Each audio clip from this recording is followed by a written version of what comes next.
So, Juice Wrld has recently dropped his first posthumous album, Legends Never Die. So it's been a year since we heard a Juice Wrld album. Unfortunately, he passed away in December, I believe, due to a seizure caused by a drug overdose, which is very sad, really. It's a very sad way to die.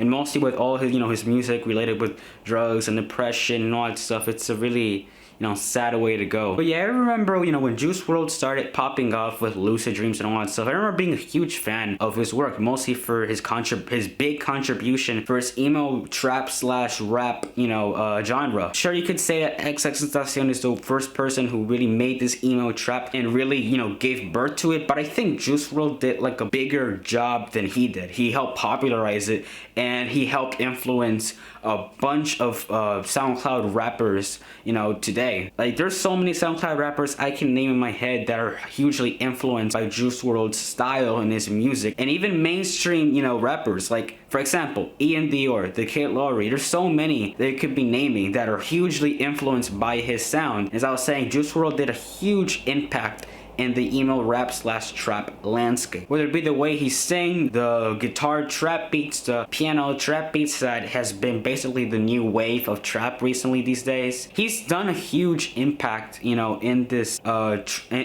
emo genre, and I've always liked him for that. He's been always such a huge inspiration for so many artists, so many rappers, so many like rappers slash singers. He's been a huge figure for this genre, and also with his hit song Lucid Dreams being like one of the biggest songs ever. So coming to this album, I was a little bit worried, a little bit skeptical, mostly because I thought it was gonna follow the same druggy, type of pattern and just be a bland, generic album. That's one of the issues that Death Race for Love faced. There were some tracks that kind of felt bland, generic, sort of like sound like the other track, mostly because of its long, track list of 20-something songs and I think an hour and 16 minutes. So I was skeptical when this album was announced and this album released, because it's his first posthumous release. And of course, how record labels can just sometimes ruin a posthumous release. A great example of this is XXXTentacion with Bad Guys Forever being his final album and second posthumous album, and it was really bad. It was terrible. A long track list, everything was almost boring, mediocre, forgettable. I don't see anybody hearing any track from there. Like, there wasn't really a track there that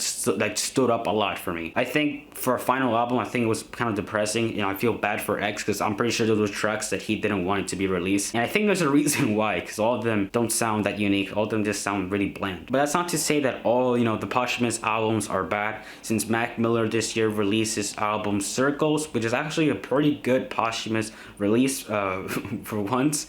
It was a different sound, different style. I like the album. So listening to the lead singles of this album, like Righteous, that Marshmello song I forgot the name of, and Life's a Mess with Halsey, this album, it didn't sound that bad, The Marshmello track didn't sound so bad after all. I mean, I thought that track was going to be really bad, considering of how Marshmello tends to do these generic EDM tracks and then takes the whole of a whole track and it doesn't sound like a, Juice WRLD track. It didn't sound so bad as I expected. There was a little bit of inspiration from, rock and all that stuff, old school rock, and I didn't think it was that bad of a blend. I thought it was okay. But the first track teasing to this album, Righteous, which at first glance I didn't really care that much about this track. I thought it was okay. I just didn't like it that much. But just hearing the track again, it strikes me so much, and it just makes me really sad, mostly because of the lyrical content. Saying that his anxiety was the size of a planet. At first glance you could say it's a generic Juice WRLD line. It's a generic Juice WRLD song. But just since he passed away, and just the chorus of the song, how he feels just so beaten up, it just makes me feel really bad and real sad, now that he's passed away. The lyrics, the lyrical content of this song is just, it's so heavy, and it's just so hard to just not feel bad for this guy. It's almost impossible not to feel bad. As I was saying, with the lyrical content of this track, it had a really nice chorus part. It has a really nice guitar, a nice melody. It felt like a normal Juice WRLD track, but aside of the lyrical part, I think this track was very good. Same goes to Life's a Mess. I like how this track wasn't like Halsey was invading the track, even though she's literally featured like in the last few seconds of the track, which I will say I wish she was a little bit more in the song and not just like a few seconds at the end. But overall, I thought the song was okay. I think Juice did an okay job. So what I think of this album, I actually enjoyed this album. I think it's a really good album. It was better than I expected. Actually, it was way better than I expected it would be. The first track, Anxiety, plays this sample, you know, of Juice Wrld saying that there are, you know, bigger issues than just relationship, than just breakup, than just, you know, the type of themes that I sing about. There's anxiety, there's depression, there's so many, you know, issues that you're gonna face in life, but, you know, you'll get over with it. All the troubles in life, you'll get over with it. And I like how positive Juice Wrld is being. He's always been like a positive person. And in this album, it definitely reflects on Juice's positivity, since it's called Legends Never Die, mostly focusing on him. The spotlight shines more on him. You know, there are barely features in this album. It's mostly about him, and it definitely feels like it, because every interlude or every single segment that has like these little samples talking about Juice Wrld, it just makes you feel, you know, really sad that, you know, we lost him. And it also reflects on how his personality was with his music, how positive he was. There's a short little interlude which I think it says Get Through It. I'm not entirely sure the title, but he talks about that even if you meet with life's hardest struggles, you'll still get through it. Just, you always have to be positive. You have to like move on with life. The little bear girl, just get out of the way, you know, you shouldn't worry. And I really just feel sad and really feel bad for the guy, because he was a genuinely good guy. As I was saying, it reflects a lot in this album. So then later we got to hear really the first you know, song of this album, which is Conversations, and I think it was a really good track. Not only because it's a Ronnie J produced beat, and what I like about it is that it isn't like a track that's like super like energetic and all this stuff, like for example Gospel with X's and Rich Brian, which the beat went super hard in there, or Look at Me, or any of X's work. You know, I like how this one, even though it's produced by Ronnie J and the bass actually kind of hits hard, it feels Juice Wrld. It doesn't feel like he's borrowing any elements from like Gospel or something. It feels original. And in this track he talks about, you know, having conversation with his demons, you know, how his demons are trying to like, you know, get to him, and how he's trying to combat this thing. And really one of the lines here that really made me feel really bad for him was, my heart racing, feel like I'm dying every second. I believe it was a line. You know, just, you know, hearing the tracks here, mostly now that he's dead, it's almost like he was predicting that he was gonna die at some point. And I will say that Conversations has a different style of beat, and it's a different style of sound than what I've heard from Juice Wrld's previous projects, like Goodbye and Good Riddance or Death Race for Love. This feels more refreshing, and also the beat selection here feels refreshing, feels exciting and new. I will give him credit for that. Even though it does borrow like some sort of elements from the previous project, it still manages to make its own sound. Tell Me You Love Me with Trippie Redd has this really nice guitar melody. Even though I wasn't a huge fan of the track, I still really enjoyed the little guitar melody playing it. It sounded sort of like poppy, but at the same time it sounds sort of like rhythmic as well. Blood on My Jeans has this refreshing drums which just are knocking super hard. Like my biggest pro of this track is just the drums, because they're just hitting so hard. It sounds like drums from like a Lil Baby song or a Young Thug or Gunna song. Also, I like how the features in this album it's executed so well. In the track Hate the Other Side, which got Kid Laroi and Polo G and Marshmello, like it just feels like it was a perfect song and destined for every single feature in there. Marshmello does a great job with the beat.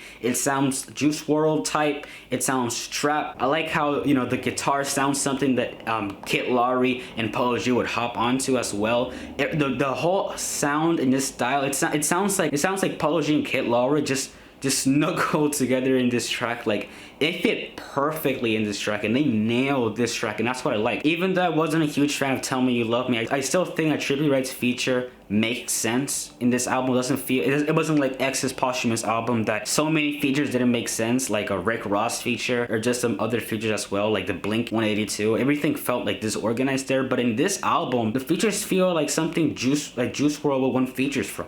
So I was saying like Trippie Redd, Kid Laroi, Polo G, Marshmello. Even though I will say that the Halsey feature was a little bit odd, but apparently they were friends, so I guess that makes sense. A thing that I noticed from this album is that Juice Wrld's songwriting has improved a little bit. In the track Titanic, I like how he's using the metaphor of feeling like an anvil is in his back, like he's carrying so much weight with fighting his demons and his drug addiction. I like that little metaphor that he uses there. And also in the track Bad Energy, where he's saying like he wants to release all the bad energy, he wants to be positive, you know, not focus on that bad energy. He also mentions in this album that materialistic things doesn't really matter to him, and it does kind of feel a bit ironic because he still proceeds to rap about materialistic stuff in this project. A song that I didn't really like from this album was I Want It. I feel that the reverb and the effects are just so much. It just takes over the entire track. Now look, I get it. There are artists that use a lot of reverb, for example, like Tame and Polo. But this one I think is just too much. It's a little bit exaggerated, you know, because I could barely hear the drums and the melody playing. It's just so low compared with his vocals. And the track Fighting Demons, which is one of the most emotional tracks in this album, reveals that he's been fighting with his demons almost daily. He feels like he's just gonna die, you know, almost every day. He feels this really bad. Like for example, lines that are saying, I'm praying that I see another day, just feels worrisome for him now that he's gone. I like how in Fighting Demons, you know, he's opening up to himself. He feels like he's fighting with his demons constantly. He feels like he's gonna die every single day, which are some definitely worrisome lines and moments from this entire album. I also like how he explains that even if he has millions of dollars, even if you think these materialistic things will make him happy, it's actually not, you know. He feels not extremely happy with all this money like he would think he would be. And he also has a very weird line about, you know, comparing to the money of how lasting it could be, which I'll just put here, which just it's just very weird, but at the same time very true. Another track that is very worrisome now that Juice Wrld has passed is Wishing Well. And even the chorus segment, the first line says, I can't breathe, I'm waiting for the exhale, toss my pain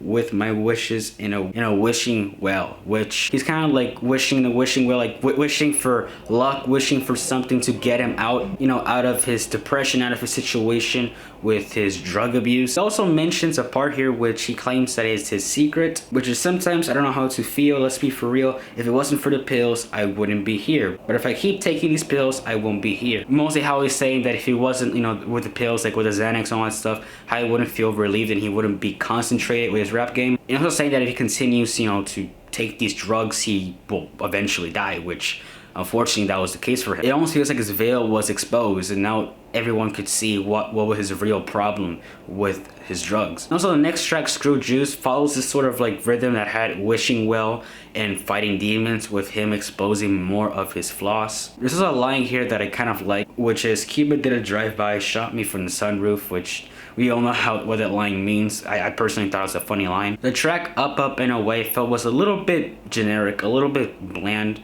and kind of forgettable really. I think it was like an okay track, but overall I wouldn't really imagine myself listening to the track again. And the other track, Stay High, which I think is a more positive message, you know, staying high, not staying too low, you know, always being positive about yourself, moving up. A track in here that I thought was very smart as well was Cant Die, which I like his message of saying that even if the person dies, an example, XXXTentacion, there will still be a new part of that person that will resurface, you know, as for example, like new music or something you didn't know of the artist. And also, you know, when they die, they become more popular, I guess you could say.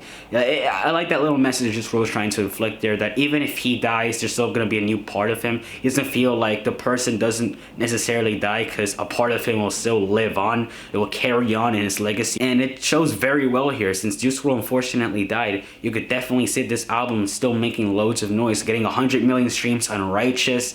And just this album overall is already like in the charts. And it's also aiming for a #1 Billboard place, which is insane really. And almost getting like, and it got like 74 million streams in the first 24 hours. I like the message that he's trying to reflect in this track. And the other track, Man of the Year, which I like this infusion. He's fusing rock, and I like this infusion, you know. I think it matches Juice Wrld perfectly because he's always been known as a rock star and he's always experimented with a bit of rock and roll. And he's also been influenced by rock stars in the past. Yeah, I like how this track says that he feels like the man of the year. And there's some lines in here that I thought was very funny but true, which is that I know that my lyrics changed your life, you know, saying that his hit, you know, Lucid Dreams, has almost 1 billion streams, and just in music overall that's very popular, has helped people, you know, undergo with their relationship struggles or depression and all that stuff, and has helped them become a new person, you know, has helped impact their life. And that's probably one of the main reasons why people are listening to Juice Wrld, mostly because of his lyrics, how it reflects